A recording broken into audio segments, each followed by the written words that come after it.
Previously on The Secret Sits, we have begun exploring the lives of the Knotek sisters, Tori, Nikki, and Sami, and the control their mother asserted over every aspect of their lives.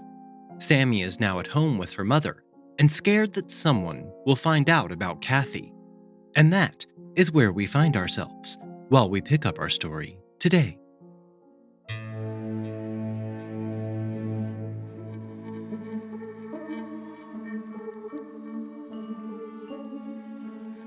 Welcome to The Secret Sits. I'm your host, John Dodson. Join us every Thursday as we uncover the secrets behind the world's most fascinating true crime cases. You can find all episodes of The Secret Sits for free on Apple Podcast, Spotify, or wherever you get your podcasts. And if you like what you are hearing, reach out to us on Instagram and Facebook at TheSecretSitsPodcast, or on Twitter at SecretSitsPod. Now, on with our story.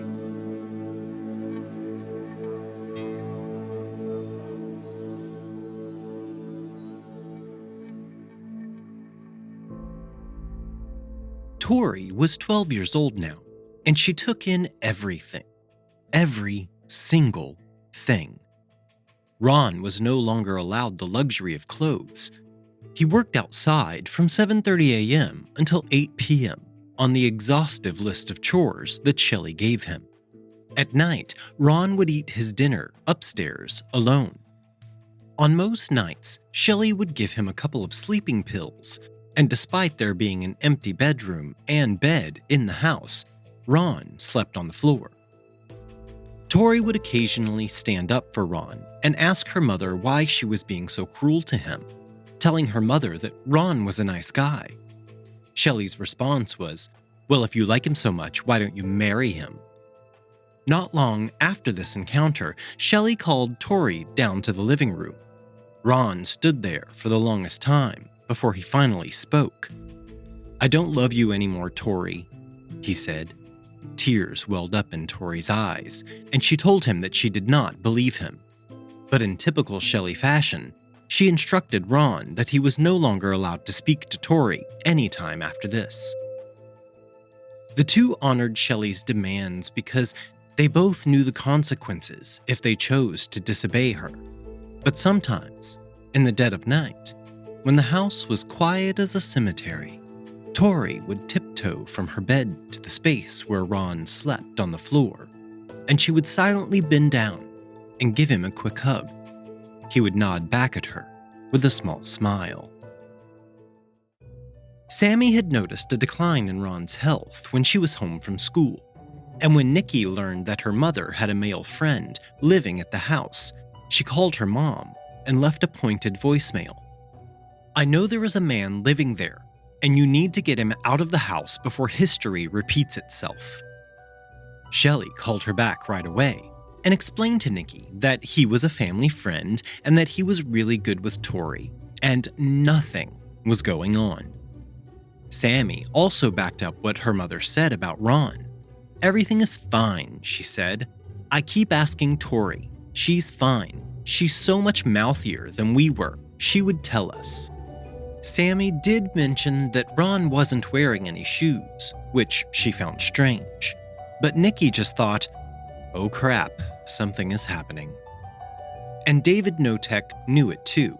He said when he came home from work, Ron would be down in the swamp with a weed whacker and no shoes, all cut up. And he watched as Shelley would make Ron slap himself over and over. When he suggested to Shelley that they buy Ron a pair of shoes, Shelley said, "What for? He keeps losing them," which Dave knew was just not true. Ron tried running away from Shelley several times through the years, just like Kathy, just like Shane. But Shelley always found him and brought him back. No matter where Ron was on the Knotek property, when Shelley called for him, he would drop everything and get to her as fast as possible.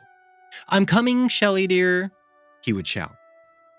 The sound of Ron's anxious and scared voice gave Tori chills. She said, "It was one of the scariest sounds I've ever heard, still." He sounded broke like he was dying every single time he said it. It was like Shelly dear was the last thing he would ever say in his life. And even through all of her torture and abuse routines, Shelly still found a new use for Ron. She enlisted him to help care for a Pearl Harbor survivor named James Mac McClintock, a family friend of Kathy Loreno's mother. Shelly talked up Mac like he was the father she never had. She cared for him, and Mac loved Shelly back. She called several times a day to make sure he was okay, and Tori had come to look at Mac as a grandfather figure. She loved going to his house to spend time with him. On more than one occasion, Mac told Shelly that he wanted her to move in with him. Instead, however, Shelly moved Ron into Mac's house. At first, Mac was concerned about the fact that Ron was gay. He was uncomfortable with Ron bathing him and taking care of his personal needs. However, in time, Ron and Mac worked things out, and Ron spent most days at Mac's house. He would even spend the night sometimes. And while there were open bedrooms in Mac's house, Tori noticed that Ron wasn't using any of them. Exploring the house, Tori finally found Ron's few personal items and some blankets in a small storage area in the cold, wet basement. Tori immediately knew that her mom was making him sleep down there. Even away from Shelly's house, she still held all the cards. Lara Watson hit the roof when she found out through Sami that Shelly was caring for an elderly man named Mac. She called Deputy Bergstrom at the Pacific County Sheriff's Office and asked about the Kathy Loreno case, and Bergstrom told her that the case had gone cold, that he was working on another big trial, and that he would keep working on the case when he had time. Lara called the local police chief, Dale Scobert, who urged her to let the Pacific County authorities have a chance to build a case. On September 7, 2001, Mac assigned Shelly a power of attorney. He had changed his will to leave his entire estate to his black lab named Sissy.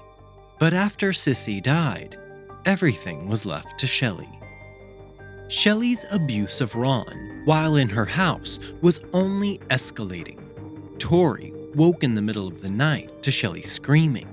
She silently crept down the stairs and saw Ron standing out on the porch, almost naked, with Shelly standing in front of him yelling at him and making him punch himself in the face over and over. Shelly held up a cup that was obviously full of urine. "What is this, Ron?" she screamed. Ron told her that he needed to use the restroom, but he didn't want to wake her. That was the rule after all. "Drink it," she said, and handed the cup to Ron. He put the cup to his lips and drank the entire glass without a pause. If Shelly said to do it, you just did it. While Shelly decided to move Ron into Mac's house for around-the-clock care, Tori felt that maybe he would be a bit safer there. On February 9th, 2002, Shelly called Tori while she was getting ready for a football game at Willapa Valley High and told her that Mac was in the hospital. He had fallen and was hurt bad. Shelly picked her up, and Tori remembers her acting very anxious at the time. Shelly said she didn't know if Mac would live, and then she said Ron was there when it happened. By the time they made it to the hospital, the nursing staff informed them that Mac had indeed passed away. Tori burst into tears and melted into her mother's arms. Shelly didn't seem broken up at all. Actually, she was nearly giddy. Shelly had been left $5,000. There was the matter of his dog Sissy, but she was old and wouldn't live much longer. Then Shelly would inherit Mac's house, worth more than $140,000. How Mac had died was a bit of a mystery. He died of blunt force trauma to his head from a fall. Ultimately, nothing further was investigated. Once Ron was back working in the yard at Shelley's Monaghan Landing house, Tori heard her mother's new line of abuse for her Uncle Ron. "You killed Mac. You're a murderer," Shelley would scream at him. And this went on and on and on, until one day it happened. "You're right," Ron said. "I killed him. Please don't tell." And Shelley was ready to twist the knife. "Don't disappoint me, Ron. Don't you ever. I don't want to tell, but you need to know you disgust me. You're a murderer." In May of 2002, Sami snuck down to Sandy, Oregon to attend Nikki's wedding at Lara's wedding venue.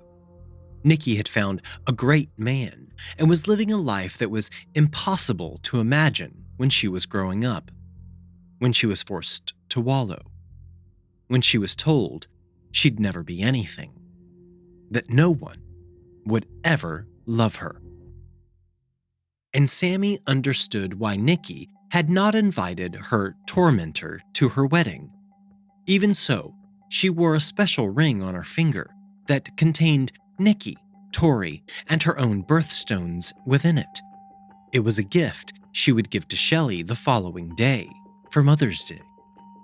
The ring was another small secret in a family that had kept and buried countless secrets. By wearing the ring at the wedding, it in some way made Sami feel like her mom was at the wedding as well.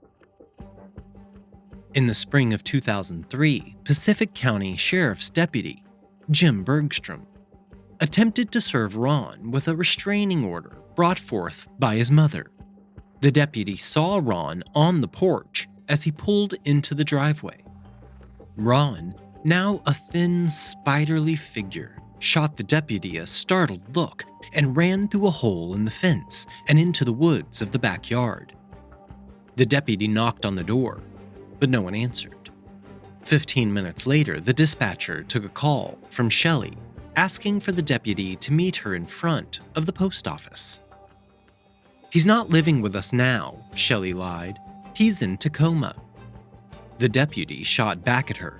"I don't appreciate being lied to. I saw him at your place. He ran away. I know he was there." Shelley, always quick with a comeback, said that he probably ran away because there were warrants out for him. She told the officer that he was sick and that she had been taking care of him. She promised to have Ron call, but before she could escape the conversation with the deputy, he asked her about one more thing. He wanted to know about Kathy Loreno. Her family was still worried and had even paid a private detective to try to find her. Shelley replied that she hadn't heard from her in a long time. In fact, no one had. That night, Shelley quizzed Tori for the first time in a long time about Kathy. Boyfriend's name, Rocky. His job, trucker. Yet, all the preparations in the world couldn't have prepared Shelley for what would happen next. On April 19th, 2003, Shelley opened a letter postmarked from Olympia, and suddenly she turned white as a sheet, and her hands started to shake as she read the letter. "The gunshots you heard last night were from Kathy. Like the Lord Jesus Christ, she also rose from the dead and is back to revenge you, ashes to ashes." Shelley repeatedly asked Tori over the next few days if anyone had approached her about Kathy. Tori kept telling her no, and she didn't understand her mom's over-the-top concern. Kathy, whom Tori could barely remember, wasn't dead. She had run off with her boyfriend. She was living a happy life. Because remember, Tori still only knows her mother's lies about Kathy.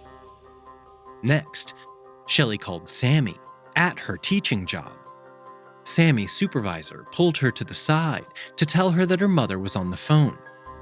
It had become habit for Sami to pre-warn any new supervisors about her mother's antics, knowing Shelley would not give up calling until she got her way. Sami got on the phone, and Shelley was frantic. "Kathy, has anyone asked you about Kathy?" she asked Sami. and Sami told her no, and Shelly told her about the letter.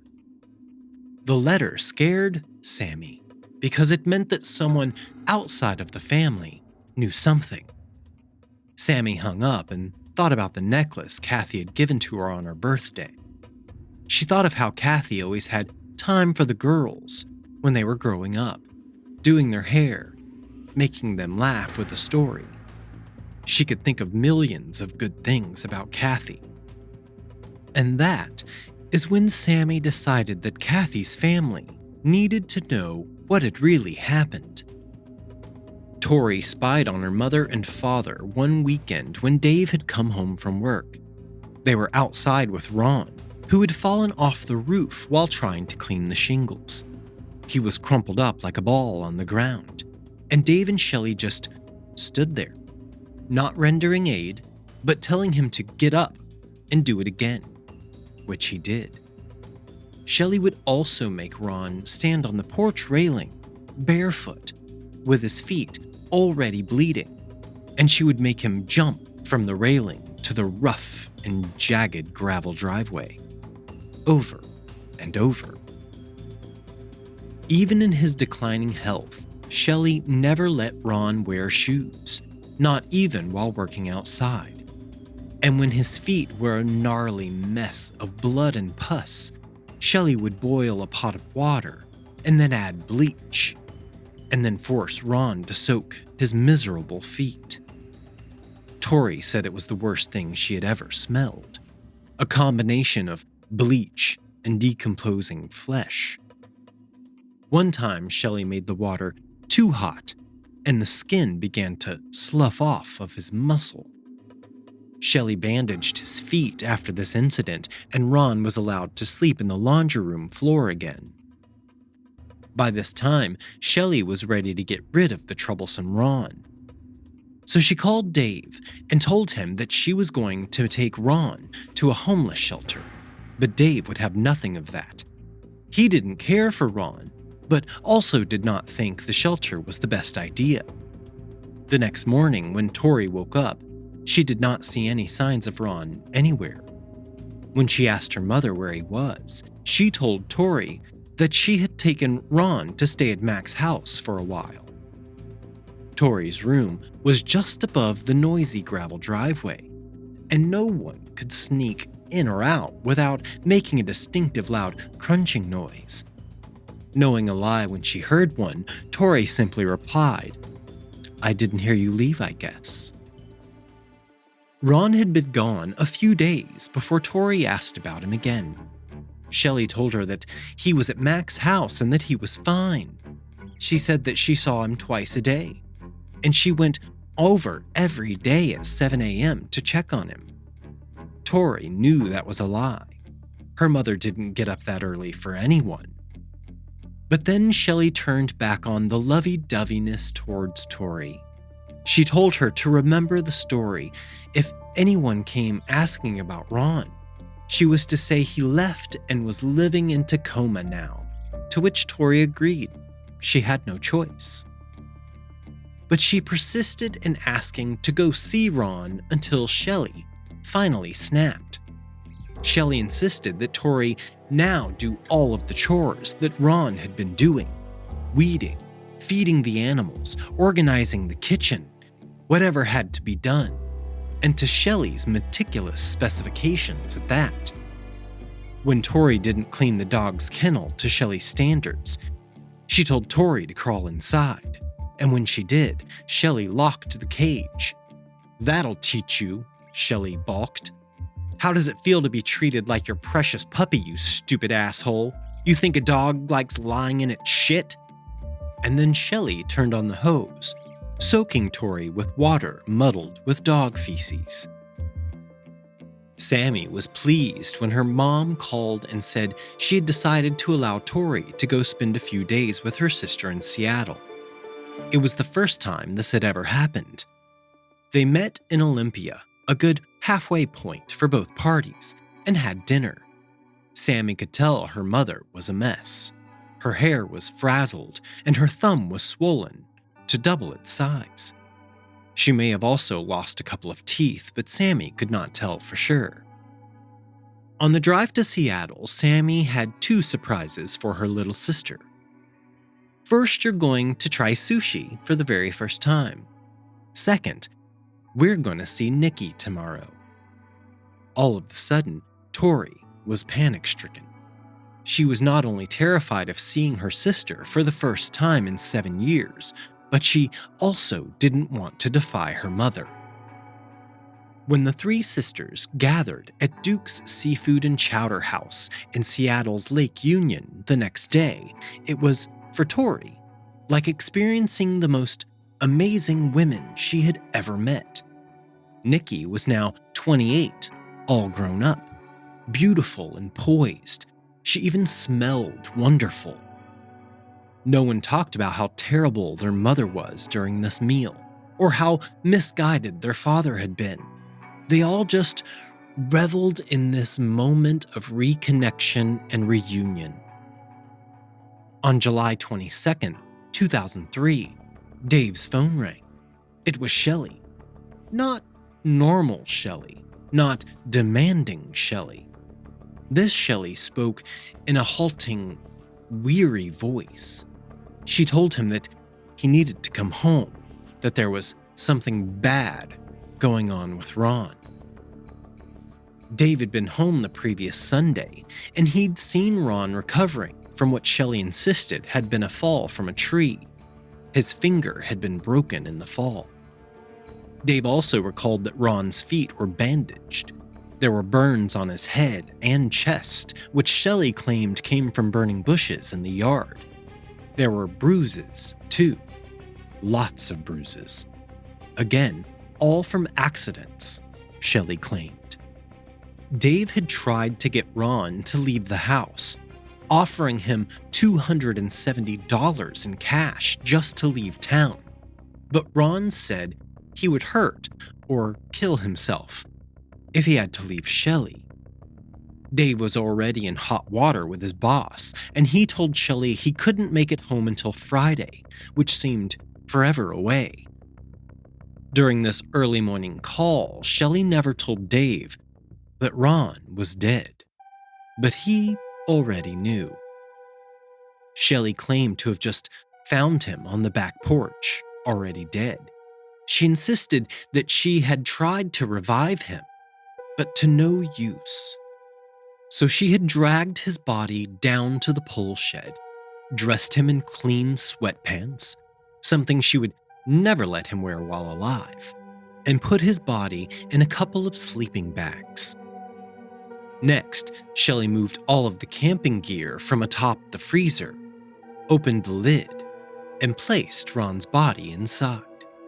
She then meticulously placed all of the camping gear back on top, so no one, especially Tori, would notice. After this is when she made her first call to Dave on that early morning. When the weekend came and Dave came home, he was hopeless in his thoughts. He couldn't believe that he was having to dispose of another body. And as he struggled to get Ron's frozen body out of the freezer, Shelley was right there watching. "I tried to save him," she claimed. "I did CPR, but it didn't work. He was too weak. They're going to think we did some kind of abuse on Ron. The police will point fingers at us," she lamented. Dave carried Ron's body deep into the backyard. There was currently a burn ban in place, so he could not cremate Ron as he had done with Kathy. So he buried him in a shallow grave, which he attempted to make look natural. He then hid his tools for this burial at Mac's house. Tori, Sami, and Nikki were finally starting to come down from their high, brought on by their long overdue reunion. Sami was talking to Tori, making sure that she knew that she had to keep seeing Nikki as a secret from her mother. Tori was nervous and not sure she could keep it a secret. Just then, Sami asked Tori if their mother did things to Tori. Tori just looked at Sami who was already crumbling in front of her little sister, and gave her the list of the horrid, terrible things that their mother had been doing to her. Sami hugged her sister and asked why hadn't she ever told her. Every time Sami asked about Tori's home life, she said it had been fine. But what Sami didn't know was just how shielded Tori had been from the life Sami, Nikki, Shane, and Kathy had lived under their mother. "I thought you and Nikki had a happy childhood," Tori said. The sisters kept talking and got into the Ron situation happening at the house, and Sami knew she had to reveal a secret to Tori. She could barely speak the words out loud to her little sister. Mom killed Kathy. They burned her body in the backyard. Dave and Shelley spent the evening coming up with yet another cover story. Ron had always wanted to go to San Diego, so they gave him some money, and Dave drove him to Olympia to catch a bus. Yes, this would work. But if it didn't, Ron had always been suicidal. Well, they had two options.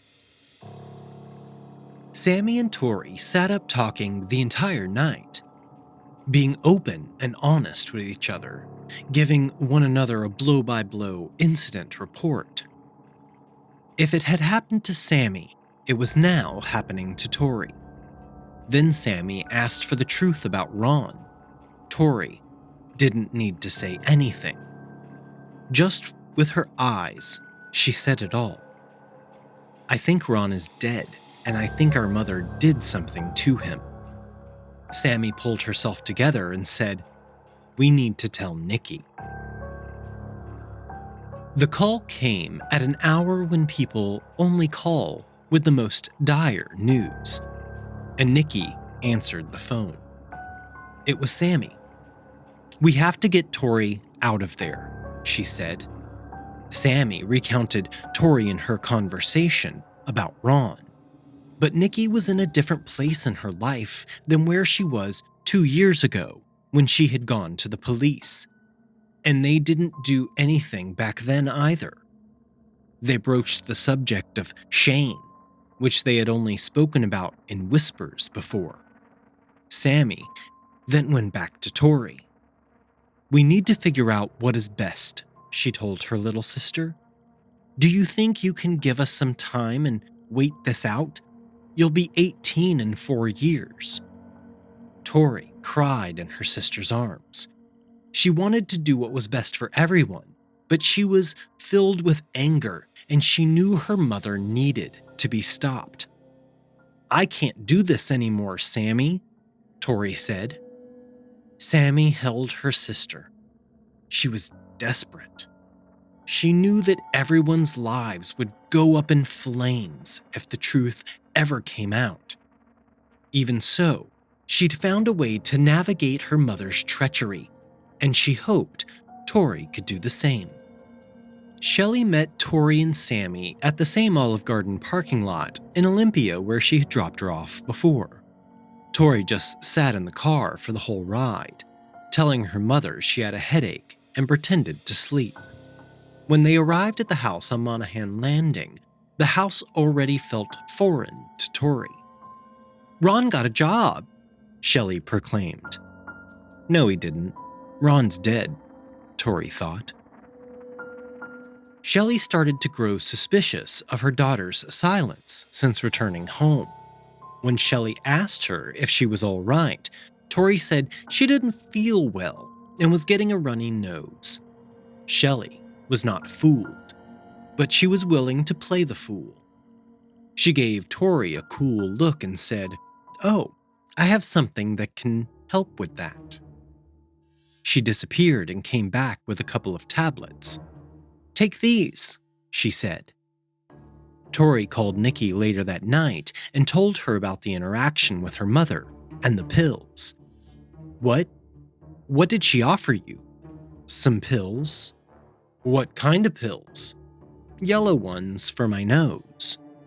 "You need to throw those up right now, Tori," Sami exclaimed. Tori balked back at Sami. "Mom wouldn't hurt me." To which Sami replied, "You don't know her, Tori. You need to get out of that house right now." But Tori was afraid to throw up, afraid that her mother would hear her and ask questions. She had only taken one of the 2 pills to begin with, but then she started to feel groggy. She called Sami back. "Get me out of here. I can't find Ron. He's dead, Sami. I know it." "Are you sure you can't do this a couple more years?" Sami asked. "No, I fucking can't, Sami. Mom's a killer. She'll know. She'll probably kill me too. You know what she's capable of." "Okay," Sami said. "We'll get you out." On August 6th, 2003, Nikki and Sami drove down to Pacific County to tell the sheriff what they knew to be true. With tears and long pauses to work up courage for what they needed to say, the Knotek sisters gave their story, the same one Nikki had told before. But this time was different, because this time they were believed. Others from the prosecutor's office and law enforcement came in and out of the interview room. Deputy Bergstrom and the prosecutor's staff recorded everything that they said. Then Nikki looked Bergstrom directly in the eye and said, "If Ron is dead, you could have stopped it." Bergstrom did not reply. After their meeting, they got back into the car and started the long drive back to Seattle. That night, Nikki tossed and turned. Sleep avoided her, so she called the one true ally in her life, Lara. When she couldn't get her on the phone, she sent her an email. "You need to call me. I was in Raymond until 11 a.m. last night. CPS is taking Tori out of the house this morning at 8. Mother and Dave did something very bad again. I was with Pacific County prosecutor and Sami came with me too." Tori was only 14, but she was strong. While waiting the next day for her parents to get arrested, she called Sami again and again. She was getting nervous because nothing was happening. Life was just continuing as normal. But Tori had also prepared for authorities to comb through the house for evidence. She wrote them a note on white and pink-lined paper, stating, "Dear FBI, police, etc. Please don't ruin all of my things when you're investigating. Nothing of interest in here anyways. Please leave all of my personal belongings alone. Please find the animals good homes." When the knock came the next morning, Tori was already standing by the door. She didn't open it immediately because she didn't want her mom to see how excited she was. The deputy and CPS were there to take Tori for suspected child abuse. Tori went upstairs to pack with an officer, to which she said, "You need to get a search warrant and come back. In the pole building, there's a bunch of Ron's stuff. I'm pretty sure my parents are going to burn all of it. I put some stuff in the chicken coop just to hide it." But when Tori told the Pacific County investigators her story, she minimalized most of what had happened to her. She told of what happened to Ron as well. She was careful of what she said because, in her mind, there is always a chance that she would be released back to her mother. She later said that she only told about 10% of what had happened to her. Investigators, however, understood that 10% of a nightmare was still a nightmare. The call Sami had been dreading was happening.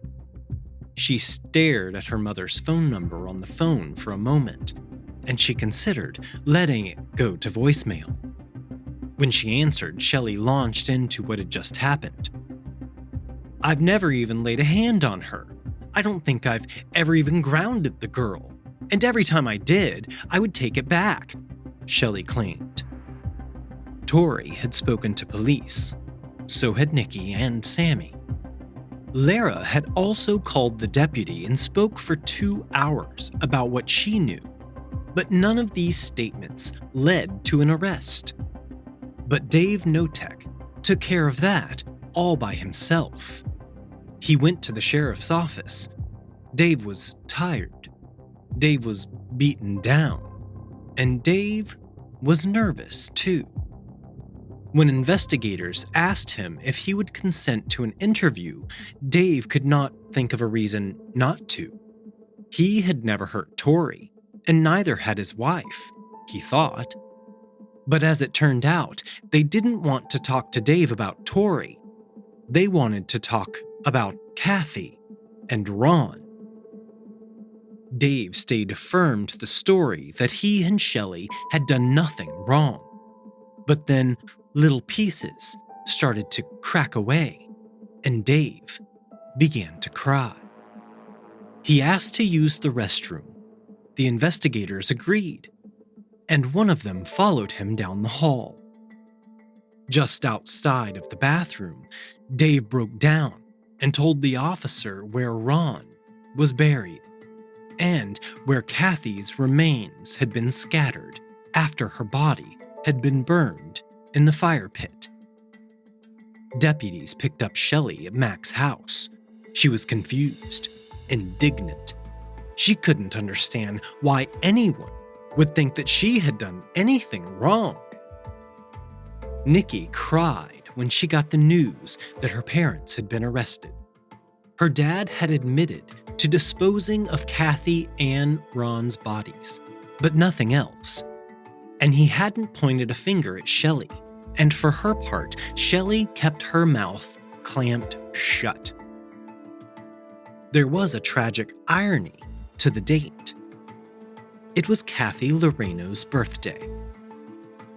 Missing for a decade, the woman who told the Knotek girls not to help her out of fear that something would happen to them would have been 45 on that day.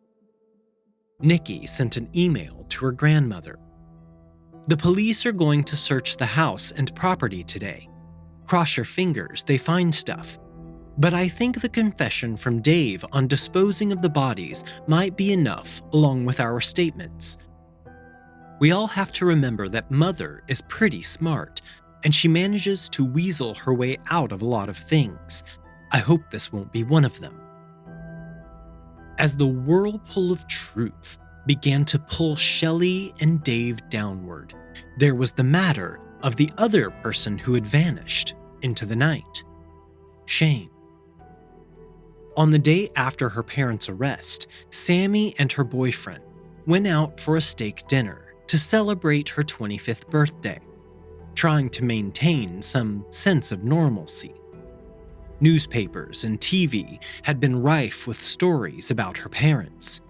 Talk of abuse, death unfolding in rural Raymond. Raymond couple befriends 3 strangers who then disappeared. It seems as if what was happening in Raymond was sucking all of the oxygen out of Sami's birthday celebration. They left the restaurant, and as they drove through Tacoma, Sami's cell phone rang. It was Lara. "Shane is dead," Lara said in a shattered voice. "Dave confessed to killing him." Sami dropped the phone and started screaming. Later, Sami would say that she looked for Shane through the years, in crowds, on the street, anywhere. "Shane's in the ocean," Dave said. Standing on the edge of the field as criminalists and dogs scoured the property, Dave told investigators a story of Shane being out in the pole building, and when Dave found him there, he was messing around with one of Dave's rifles. Dave had told him explicitly that he was not allowed to touch the guns, and as Dave and Shane argued about the gun, and then Dave tried to physically take it from Shane, it had gone off. He said he'd been too scared to report the accident, if that is indeed what it had been. Nikki remembered when Shane had secretly talked to her out in the pole shed. He had found pictures of Kathy, Polaroid pictures that Shelley had taken. Kathy was on the ground crawling, covered in bruises. Shane showed them to Nikki and then made a plan to go to the police with the pictures and save Kathy. But for some reason, possibly survival instincts, Nikki went to her mother and told her that Shane had pictures of Kathy. Shelley flew into a rage. She spent the next few weeks constantly telling Dave that they needed to get rid of Shane, that he was going to tell. Eventually, one night, Dave walked out to the pole building with his .22, and he opened the door and fired one shot directly into the back of Shane's head. He walked back to the house and told Shelley what he had done. "I killed Shane," he said. In typical Shelley fashion, she responded, "You did what? You killed our nephew? Why?" Dave didn't know what to make of Shelley. This is what she had begged him, harassed him, cajoled him into doing, nearly since the day Kathy had died. The next morning, the girls awoke to Shelley's story with the birdhouse and the note. Shane had run away to Alaska to fish. Dave burned the body as soon as the girls were away. But this time, he didn't use extra accelerants like he did with Kathy. He just kept putting more and more wood onto the fire until his nephew's body vanished into ash and bone. When the ashes were cool enough, Dave collected them and drove them out to Washaway Beach, and he dumped Shane's ashes into the white, foaming surf of the Pacific Ocean. Nikki and Sami stayed in constant contact after their parents' arrest, avoiding TV when they could. The media had dubbed it the Raymond Torture Killings. Nikki, Sami, and Tori never said a word to the media, a pact that they made with each other. Shelley and Dave were held on multi-million-dollar bonds and faced charges from murder to concealing a death. It had only taken Sami 2 weeks to get guardianship of Tori. Sami, who was then living in a one-bedroom apartment off Greenwood Avenue in Seattle, made arrangements to get a 2-bedroom apartment. She felt good about the opportunity to give her sister a fresh start away from their parents. In February 2004, 6 months after his arrest, Dave Knotek pleaded down his first-degree murder charge for killing Shane Watson to second-degree murder, and pled guilty to unlawful disposal of human remains and rendering criminal assistance. He was sentenced to just under 15 years in prison. 10 months after Shelley's arrest, she entered an Alford plea of guilty to the charges. An Alford plea can be rather perplexing. It's a plea that allows the defendant to plead guilty, yet assert innocence at the same time. The Alford plea, unlike many plea bargains, didn't require Shelley to tell the court what she had done. She was sentenced to 17 years. At her sentencing hearing 2 months after her trial, Shelley Knotek looked beat down. Her hair was scraggly, and her Clairol red hair long faded into a mix of gray and reddish blonde. Her jail-issued orange jumpsuit hung loosely from her frame. No one from her family showed up to support her. Shelley's statement at her sentencing was as follows: "In this jail and in this courtroom and in this community and everywhere else, I'm known as some kind of horrible monster. I'm not. I've made such horrible mistakes, though. Kathy was my friend. She had value and she had a purpose. She would have been there for me. I wasn't there for her a lot. I was not there when Kathy died. Not there for her. I believe I am not guilty of murder, of deliberately causing her death. But a mother is the most responsible for her home environment. She was mistreated in my home and now she's gone. I'll never get over it, and I don't deserve to. Shelley continued to point a finger at Nikki and Shane as Kathy's abusers. None of it was her fault. Not Kathy, not Ron, not Shane, not Mac. Shelley was shocked when her words didn't have the desired effect on the sentencing judge. In fact, instead of sympathizing with Shelley, the judge added 5 additional years to her sentence for a total of 22 years in prison. For a woman who lived to control others, who reveled in telling people what to do and how to do it, it was a fitting justice. Shelley Knotek wouldn't be in charge of anyone or anything for more than 2 decades. Dave Knotek was released from prison in 2016. He lives on the Washington coast, working for a seafood processing plant. He's thin, and he struggles being on his feet all day. The only thing that keeps him going is his relationship with Tori and Sami. Nikki refuses to see him, which he understands. Nikki can neither forgive nor forget. She can only move on, raising her children in a way that her mother would never understand, with love and respect. Her heart remains heavy and full of regret for her part in what happened to Shane and Kathy. Shelley Knotek will be released from prison this year, in 2022. She'll be 68 years old. She maintains that her conviction was a mistake, claiming she misunderstood the Alford plea. None of her daughters have ever visited her, though a visitor to the woman's prison in Gig Harbor, Washington, stated that Shelley's hair is now white and that she is fighting cancer. At least, that's what Shelley says. Tori finds moments of nostalgia for her mother, a mother she once loved. She doesn't miss Shelley at all, but she does miss having a mom, a role that her sisters were able to fill. The Knotek sisters gather together several times a year, mostly at Nikki's place in Seattle. Nikki returned to Raymond in 2018 for the first time since the case broke.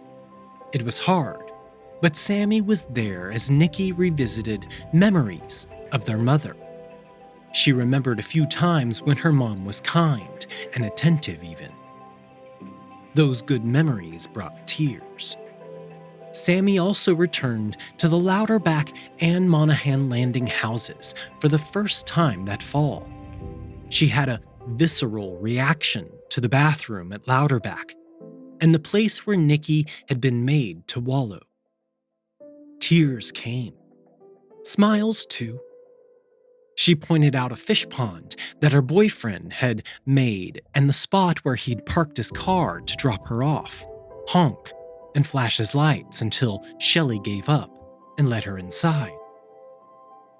The sisters text and talk all of the time. They see the insanity of the things that their parents did, the horror of what happened while they were growing up. While Shelley may have sought to keep them apart, to control them forever, she underestimated the strength of their bond. Sisters forever, and victims no more.